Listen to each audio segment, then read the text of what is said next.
Hello students, welcome to the class. In today's session we are going to learn about internet applications.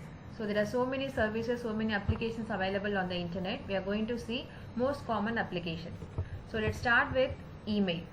So email stands for electronic mail. So this one is most widely used tool to send messages electronically. So all the emails are generally sent from and received by the mail servers. So mail server is a computer that are dedicated to processing and directing the email. So when you are sending the mail will be sent to the web server.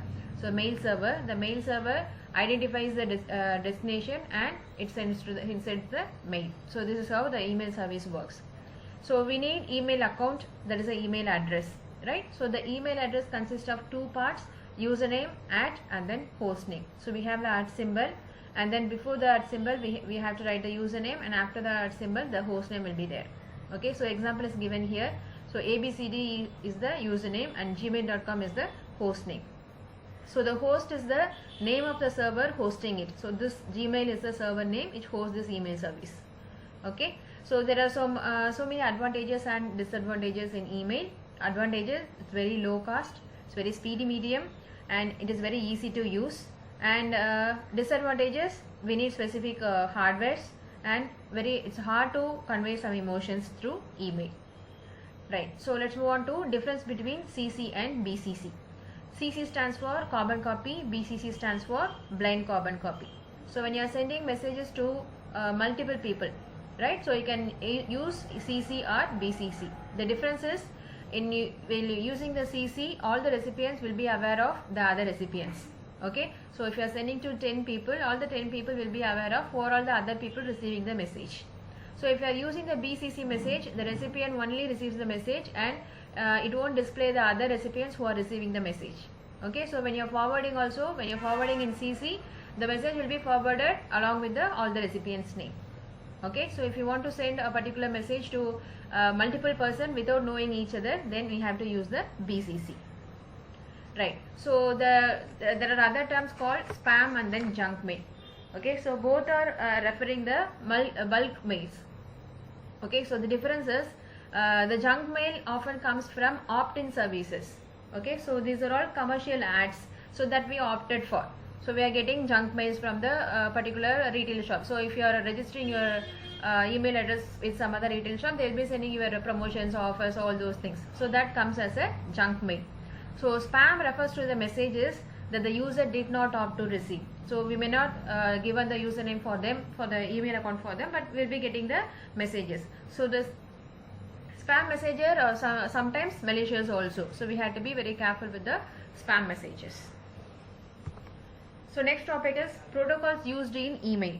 So we know protocol is a set of rules. So there are so many protocols used in email. So the first one is IMAP, Internet Message Access Protocol.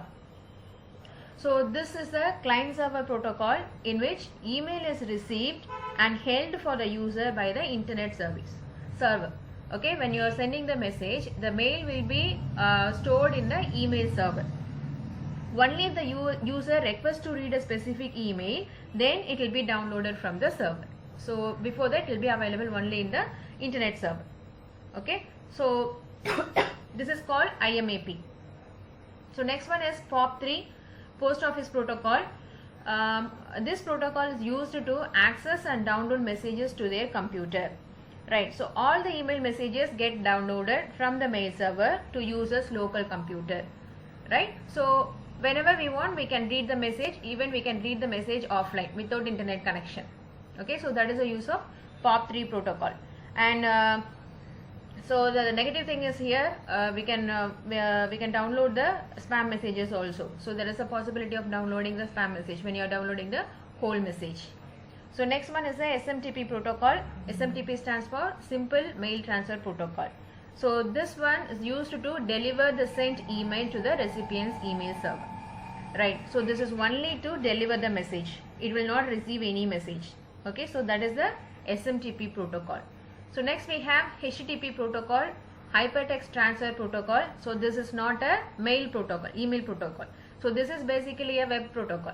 Okay, we have already learned HTTP protocol, right? This is used to transfer web pages in the internet.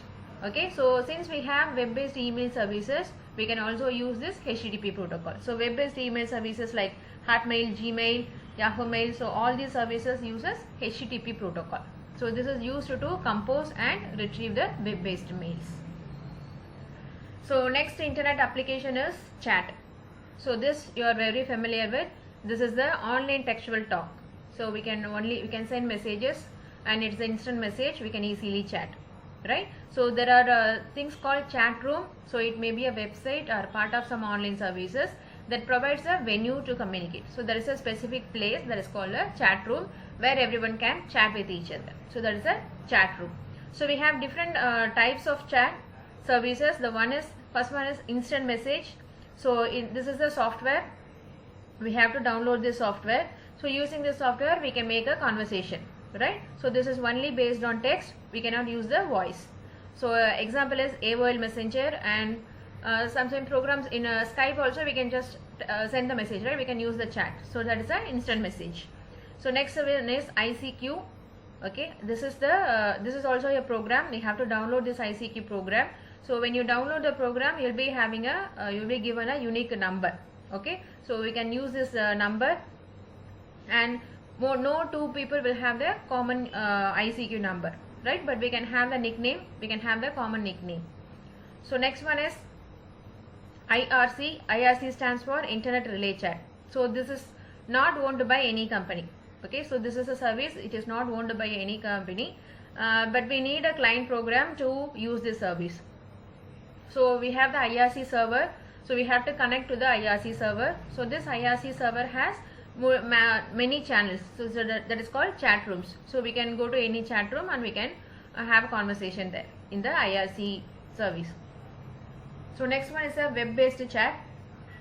So there is no need to download any program. It is basically any website. Okay, so this website offers a chat facility. So the example is Yahoo Chat. So next one is VoIP, Voice over Internet Protocol. So this is to send and receive video and audio, right? So we made WhatsApp calls, Skype calls, right? So these applications uses this protocol, VoIP protocol, VoIP protocol, right? So when you are transmitting voice, the voice and audio and voice will be converted to digital. So then it will be sent along with the data. So since it is using internet protocol, we are calling this as voice over internet protocol. So IP stands for internet protocol. Since we are transmitting voice over the internet protocol, this is called voice over internet protocol. Right. So examples, we have Meet, Google Meet, Zoom, WhatsApp, Telegram. So all these applications uses VoIP protocol. So there are some advantages. It is very low cost and it is easily available. It's freely available, and we have increased functionalities. So there are so many functions in the application. So demerits: callers and receiver have the right software and hardware. So if you are using the WhatsApp, then the other end you have the WhatsApp, right? So it is a compulsion to use the right software and then hardware. No guarantee on quality of calls. So it depends on the internet speed. The quality will not be good always. Okay, so may not work for emergency service numbers. We have the police number, right? So those numbers will not work on this VoIP protocol, right? So that's all about the internet application. So we have learnt about email service, chat service, and then VoIP. So website. So that is also one service, web service, www. That is also internet service. We have already covered that, right? So that's all about today's class. Thank you.